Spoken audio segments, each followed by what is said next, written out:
La Grande Guerre. Ce casque résuma à lui seul la durée de ce conflit, 1561 jours. Les soldats la croyaient courte, triomphale et joyeuse. Ce que voulait l'Allemagne. En 1870, une guerre éclata entre la France et la Prusse. Les Français ont été rapidement battus. La France a dû capituler, payer une rançon exorbitante, céder l'Alsace et une partie de la Lorraine. Dès 1873, sous la direction du général Serré de Rivière, la France avait entrepris des travaux de fortification dans le nord-est, Verdun, Toul, Épinal et Belfort. Les Allemands, eux, avaient fortifié Metz. En 1871, les États allemands proclamèrent leur unité et fondèrent le Deuxième Reich.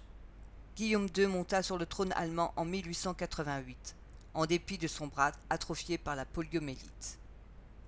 Il voulait gouverner lui-même. Alors il se sépara de Bismarck, collaborateur de son père. Ainsi, il pouvait réaliser son rêve, dominer le monde sur terre et sur mer. À partir de 1890, l'Europe se divisa peu à peu en deux groupes rivaux. D'un côté, l'Allemagne, l'Autriche-Hongrie et l'Italie formèrent la Triple Alliance. De l'autre, la France, la Russie et l'Angleterre se rassemblèrent en une triple entente. Les tensions montèrent. Longtemps absente de ce partage des continents africains, l'Allemagne se réveilla et voulut elle aussi sa part. En 1905 et 1911, elle s'opposa à la présence française au Maroc. Une conférence internationale évita les crises. Soutenu par l'Allemagne tout entière, Guillaume II réalisa ses ambitions et créa les forces nécessaires. L'armée était prête. Il suffisait d'en trouver le prétexte. Chaque pays fabriqua des armes. Au fusil français Lebel de 1886 répondit le Mauser allemand de 1898. Au canon français de 75, avec ses différents types d'obus, s'opposa le canon allemand de 77. L'obus allemand est montré ici avec sa clé de réglage permettant d'ajuster la distance. La reine Victoria était la mère d'Édouard VII, la grand-mère de Guillaume II. Ces liens de parenté n'empêchèrent pas l'irréparable. Tout bascula le 28 juin 1914 à Sarajevo, capitale de la Bosnie-Herzégovine, annexée par l'Autriche-Hongrie. Lors d'une visite officielle, l'héritier du trône austro-hongrois, l'archiduc François-Ferdinand et sa femme Sophie, sont assassinés. L'attentat éclata comme un coup de tonnerre.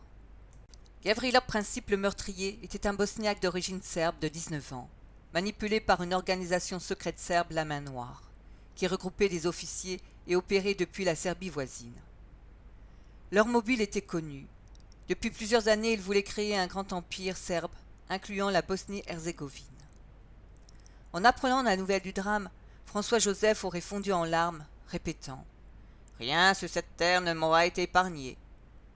Son frère Maximilien Ferdinand Joseph, empereur du Mexique, fut fusillé.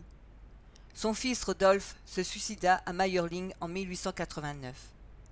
Sa femme, Élisabeth de Bavière, surnommée Sissi, fut assassinée à Genève en 1898. Et maintenant son neveu, l'archiduc François Ferdinand. Ses trois enfants devinrent les premiers orphelins de la guerre. Ce fut l'archiduc Charles-François-Joseph, âgé de 27 ans, qui devint l'héritier du trône. En 1911, il avait épousé la princesse Zita Bourbon de Parme. Et le 21 octobre 1916, à un moment critique pour la monarchie austro-hongroise, il devint empereur. L'été 1914 verra la fin d'un monde. La belle époque céda la place aux militaires. Guillaume II encouragea François-Joseph à se montrer intransigeant envers la Serbie, considérée comme coupable. Et le 27 juillet, François-Joseph déclara la guerre à la Serbie. Le roi Pierre Ier de Serbie et le prince Alexandre préférèrent se battre plutôt d'accepter un ultimatum humiliant. Leur allié, le roi Nicolas Ier de Monténégro, et le tsar Nicolas II de Russie, protectrice des Serbes, mobilisa son armée le 31 juillet. Alors, Guillaume II déclara la guerre à la Russie le 1er août et à la France le 3 août. L'Italie resta neutre. Le jour de la mobilisation allemande, un visage va devenir célèbre, Adolf Hitler. Âgé de 25 ans, il s'engagea dans le 16e régiment bavarois. Blessé en 1917 puis en 1918, il sera plusieurs fois décoré pour sa bravoure. La frontière de la Lorraine annexée fut fermée. Le général von Hoven, gouverneur de Metz, ordonna la suspension des libertés.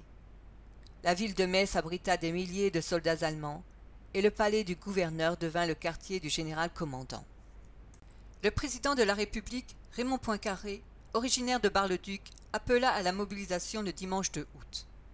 Les soldats défilèrent dans Paris et l'un d'eux s'écria « Ne t'en fais pas, la guerre sera courte, juste le temps de couper les moustaches à Guillaume !» Mais personne ne pensait que la guerre s'éterniserait. Même les enfants se portèrent à l'effort de la guerre. Une vingtaine de gamins demandèrent à servir sous les drapeaux. De nombreux soldats coloniaux, comme les tirailleurs algériens, les tirailleurs sénégalais, furent mobilisés. L'Allemagne procéda à une grande offensive intitulée Plan Schlieffen, du nom de son concepteur. Les Allemands devaient traverser la Belgique afin de pénétrer en France par le nord-est pour encercler Paris. Le général von Moltke fut nommé chef des forces allemandes. Il avait sous ses ordres 8 armées. Le soldat allemand portait un uniforme discret, de couleur gris-vert avec un casque à pointe en cuir noirci. Sur le devant se trouvait une plaque en métal reproduisant l'emblème du royaume d'origine de l'unité. Sur la boucle de ceinture se trouvait la devise des principautés allemandes. Du côté français, le général Joffre, chef des armées, avait établi le fameux plan 17, prendre l'offensive en direction du nord-est. Mais heureusement, dans la crainte d'une violation de la neutralité belge, une variante du plan de guerre avait été étudiée. Contrairement à l'uniforme allemand, le soldat français était vêtu d'une capote bleue et d'un pantalon rouge Garance. Un uniforme qui fait de lui une magnifique cible.